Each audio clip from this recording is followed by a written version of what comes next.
Yeah, just a few minutes ago, Chris, the Prime Minister left this firm just outside Belfast, a firm that's been making arms which have been sent to Ukraine. But the protocol isn't just a barrier to businesses, to economic development. Right now, it is a barrier to forming a Northern Ireland executive. The DUP say they will not enter power sharing with Sinn Féin until the protocol is sorted. Boris Johnson met with leaders from both parties, in fact from all parties in Northern Ireland this afternoon. This is how it went. Sweeping into the sound of process to sort out the mess caused by the deal he signed. The Prime Minister at Hillsborough Castle in County Down, here to meet Northern Irish leaders and try and get power sharing up and running again. Expecting any breakthroughs? The DUP leader, Sir Geoffrey Donaldson, ruled that out last week because of the post-Brexit protocol.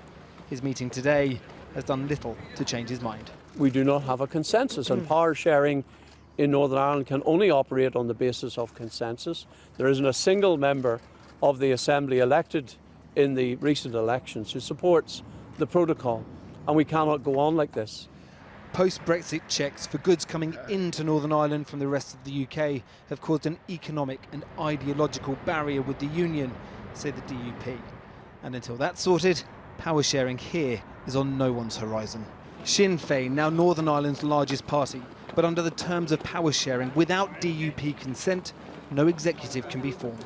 Their assessment? Shameful. I mean, people are struggling right now with the cost of living crisis. We're just 10 days past our election. The people came out in large numbers. They voted for politics to work. They voted for parties to work together. They voted for a local executive that will start to put money in their pockets. They voted to fix our health service, and they're being denied all of that by the DUP, and they're being supported by Boris Johnson. What all sides have in common is they want someone else to compromise. And Boris Johnson leaves Northern Ireland tonight, still ready to rip up parts of the protocol. As we stand, it looks like legislation will be announced tomorrow which could scrap parts of the protocol. That could start a trade war with our largest trading partner while we're in the middle of a cost of living crisis. I spoke to the Prime Minister earlier on. I started by asking him if that was wise. No, what we're doing is sticking up for the Belfast Good Friday Agreement. And what we're doing is trying to protect and preserve the government of Northern Ireland. And yes, you're right, there's a cost of living issue, but that's certainly not being helped by extra barriers to trade, extra burdens on business that are being caused by the protocol. So, and it certainly won't be helped if we have a situation where the executive isn't up and running in Northern Ireland. You need the executive, you need the Assembly, and believe that is what the people of Northern Ireland want us as politicians to focus on. They want us to focus on the economy, on jobs, on healthcare, and that means government's got to get going. Less than 2 years in, this deal, this protocol, has caused the collapse of the Northern Ireland Assembly, economic hardship for firms in Northern Ireland, and now needs a major revision. Prime Minister, you must be furious with whoever signed up to a deal this bad. Look, I'll be absolutely frank with you. My priority is, number one, get the government of Northern Ireland up and running. And the problem that we've got at the moment is that we've got one part of the community in Northern Ireland, one of the major traditions in Northern Ireland, the Unionist community, that doesn't like the protocol. Actually, of the 5 parties that I've just talked to, not a single one likes the protocol as it currently operates. Now, yes, I agreed it, but I agreed it on the basis that it protected the Good Friday Agreement, it protected the East-West strand of the Good Friday Agreement. It explicitly, on the face of it, says that we've got to protect the UK internal market. And that was the reason I went for it, because it seemed to me like those were things that our friends in the EU would mean sincerely. But you can't be surprised by any of the bits that you don't like at the moment. Pretty much all of them were in the impact assessment papers. I've got them here, I've read them. Did you read them? Of course, but So you just ignored them then? No, I hoped and believed that our friends would not necessarily want to apply the protocol in quite the way that they have. And everybody knows the barriers that have been produced, the distortions, the diversions of trade. 200 UK companies no longer, 200 GB companies no longer exporting to Northern Ireland, a great deal of faff and botheration for individuals and for companies, adding to costs, adding to the cost of living right now. Now, I'm an optimist, and I think that this can be fixed. I don't think anyone's ever doubted your optimism, Prime Minister. And what I hope is that the EU will understand that. What we've got to do at the same time, and I think they do, I think there are ways we can sort this out. And I just repeat my point. Of the 5 parties I've just talked to, from Sinn Féin to the DUP, every single one of them says the operation of the protocol needs to be improved. It needs to be fixed. It can be fixed. And that's what we say. Fix it, don't nix it. Isn't the truth, even if you get a renegotiation, there is still going to be some checks on some goods, however minimal, that the DUP is just going to have to stomach? What you need to have, and it's very, very simple and commonsensical, what you need to have is a situation in which stuff arriving in Northern Ireland from GB that is not, as they say in Brussels, at risk of circulation in the EU single market is not subject to checks. And at the moment, there is a huge panoply of checks that most people, I think, and I certainly think, are unnecessary and burdensome. And I think we can get rid of them without doing the slightest damage to the EU single market. And one thing I think that everybody would accept is that throughout this process, the UK has been absolutely faithful in protecting North-South, in protecting trade North-South in the island of Ireland, maintaining the common travel area and everything else. And that we will absolutely continue to do. Sinn Féin have accused you of acting shamefully by proposing to break an international treaty. Have they got a point? No, not at all, because for us and for me, the legal hierarchy is so clear, and our international legal obligations are so clear. Our prime duty, our prime legal duty is to the balance, the symmetry of the Belfast Good Friday Agreement, that fantastic agreement that basically makes sure you have the communities of Northern Ireland working together. That's what we're supporting and protecting. And we've had problems in the past. We had problems when we couldn't get Sinn Féin in, you remember, over language. We worked very hard. We fixed it. We're going to do the same this time. Prime Minister, thank you. Thank you very much. Thank you. Thank you. It's interesting talking to Downing Street sources this afternoon, sources who are familiar with all of those negotiations, and it appears like there has been not quite a softening, but there has been a change in the tone from the Prime Minister. According to them, the Prime Minister has zero appetite for a fight with our European friends. Quote, "I know them well and love them dearly," he apparently said. Interestingly, in the last couple of minutes, the Irish Foreign Minister, Simon Coveney, has made comments coming out of the EU about how there might be possible landing zones. Of course, in all this, the great unknown is the DUP. Will they actually be happy with any fixes to the Northern Irish Protocol, or is there anything that will ever really get them comfortable with offering up a Deputy First Minister to Sinn Féin's First Minister? Paul McNamara. Well, let's go to Dublin now and talk to Senator Lisa Chambers. She's Deputy Leader of Ireland's Upper House and is the European and Foreign Affairs spokesperson for the governing party, Fianna Fáil. Thank you for joining us. Do you take what Boris Johnson said today in good faith? I take it that he wants to see a resolution, and I welcome his comments that he believes that the Assembly in Northern Ireland and the Executive need to be restored. So we would certainly be on the same page on that issue. But I would like him to provide some details when he says that the protocol needs to be fixed and we can fix it.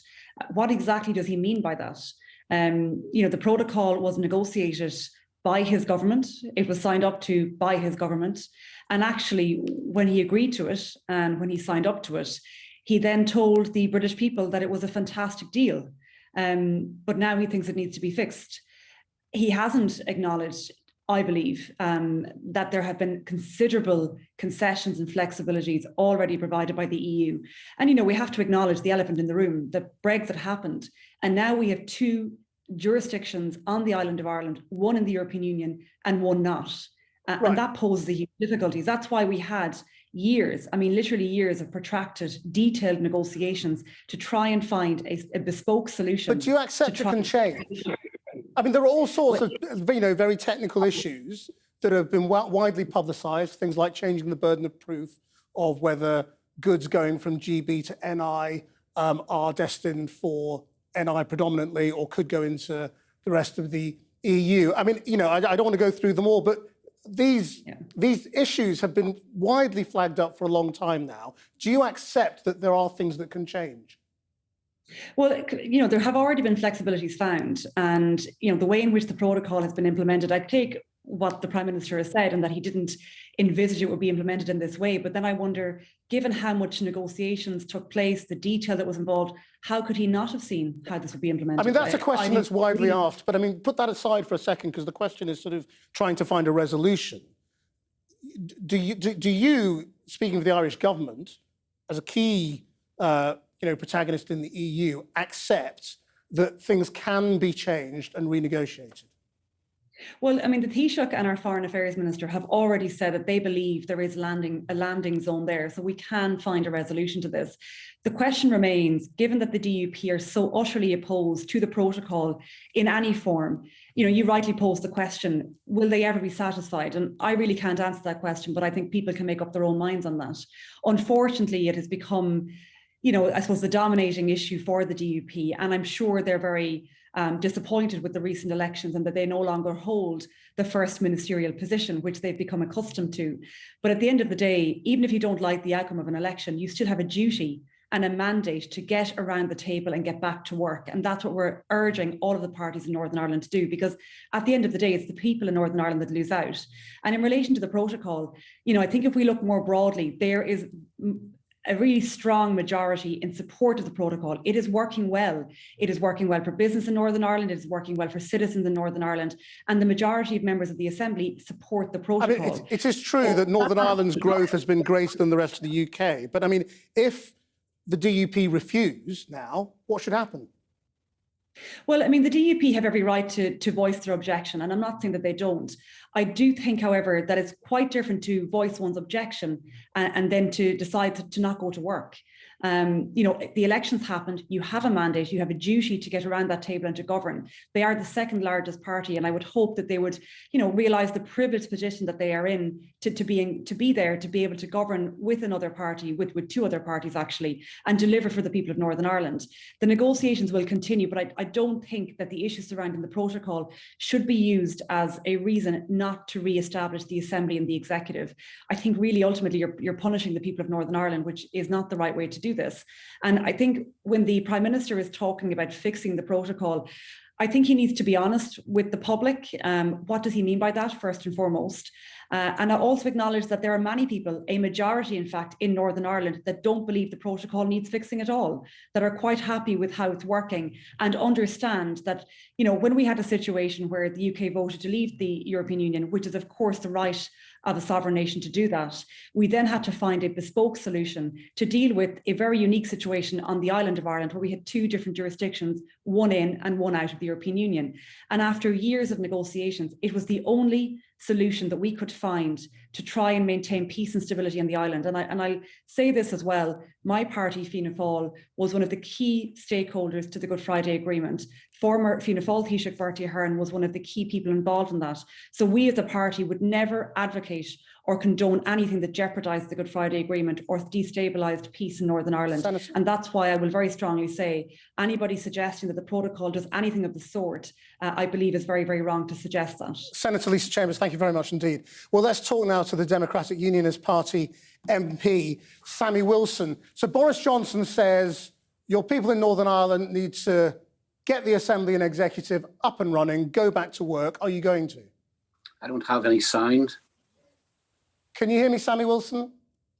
Hello? OK, well, look, we'll try. You can't hear me, can you, Sammy Wilson? No, I can hear you now. Oh, you can hear you can hear me now, after all. Let's I can hear you now. Sorry, I couldn't hear you at the start. OK, Sorry. good. Well, Boris Johnson says go back to work. Do you think your people will? Well, we have made it quite clear during the election that for the Assembly to function, the protocol has to go. The protocol is a poison in the system at present. There is no consent for the protocol amongst any of the unionist representatives who attend Stormont. And the whole basis, of course, of the Northern Ireland Assembly and the Good Friday, the arrangements that came from the Good Friday Agreement are that there has to be consent when it comes to any controversial or any important decisions. And at present, the protocol does not have the consent of unionists, so therefore the Assembly itself cannot function. It's dysfunctional if you don't have that degree of consent. But you did lose the election, and you did want Brexit and consent to the settlement that Boris Johnson gave you. I mean, you don't like what it is now, but doesn't democracy have to take a course here? Actually, we didn't lose the election. We're the second biggest party in Northern Ireland. So you didn't win. We represent the unions. Well, there's no winners or losers in a situation where you have a coalition government. We are entitled to be in government as much as any of the other parties. You are the second party. Sinn Féin are the first party. And democracy has to get going, doesn't it? No, we see, you've been talking on the programme about the Belfast Agreement and its importance of defending it. One of the important aspects of the Belfast Agreement is that parties in the executive have to, there has to be a consent, there has to be consent to the decisions which are made, which affect either the minority community or the majority community. Now, there is no consent to the Northern Ireland Protocol. And that being the case, then any decisions in the Assembly are going to be impossible until you remove the protocol itself. Because, let me just give you an example. Yeah, but what about the others? Hang on, before we go. I mean, if you say consent is important, are you saying Sinn Féin need to consent to removing the protocol and everybody else needs to change their minds? No, and that's exactly the point I'm making. That Sinn Féin can't ignore the fact that there has to be consent from the majority parties in the executive, but equally they can't ignore the fact that the wishes expressed by the electorate who voted for us cannot be ignored either. And that's why we're saying that an alternative to the protocol has to be. So what's the way forward? Well, I think there's an easy way forward. And indeed, when the government signed up to the protocol, it agreed with the EU that it was only a transitory arrangement and that alternative arrangements would be sought by both parties. And the solution which we have suggested is that the government in the United Kingdom and the EU mutually recognise the standards and regulations and requirements for trade across the border, and that the UK government would impose on firms, the very small number of firms who sell goods to the Irish Republic, would require them to meet all of the regulations for trading in the Irish Republic, and equally the EU would require all the traders who trade from the Irish Republic to meet the requirements in the UK. Now, that mutual recognition of the different regulations is in my view, the way forward, because it means that you don't have to have all of EU law applying to every business in Northern Ireland. And equally, of course, you safeguard the EU single market by ensuring that any firms which wish to sell goods in the Irish Republic have to meet with the laws of the Irish Republic. But if you want consent and if you want international agreement, you must agree that any unilateral action by the British government, which is expected to be signalled tomorrow, would be totally wrong. Well, of course, the government is obliged to protect society in Northern Ireland, and indeed the Article 16 of the Northern Ireland Protocol indicates that where there's serious economic or societal damage, then the government is free to act and is free to act unilaterally. Equally, of course, there's a requirement on the EU to meet its obligation to seek alternative arrangements, and there hasn't been a willingness by the EU so far. In fact, if anything, all the EU have done is to insist that the protocol be adhered to in the most draconian of ways, So, and I mean, I listened to your last contributor, who said that people in Northern Ireland are pleased with it. The hundreds of thousands of people who can't buy goods from GB now, whether on Amazon, eBay, or direct mail, the businesses which have to pay 27% additional transport costs, and the shops which now can't get supplies from the rest of the UK because suppliers simply will not undergo all of the paperwork, so won't supply to Northern Ireland. But overall, you're doing better than the rest of the UK. Need to have the protocol fixed. I mean, overall, Northern Ireland's we're doing much insisting better. that before the Assembly's up and running, the government takes the action which it has promised it would. Do you ever wonder if you're not sort of secretly working for the other side, politically? Sorry, I'm not getting the sound from you. I don't know if you can hear me, but I can't hear your question. All right. Well, look, we've obviously got a slight technical issue, but Sammy Wilson, thank you very much indeed. We'll leave it there. Thank you very much.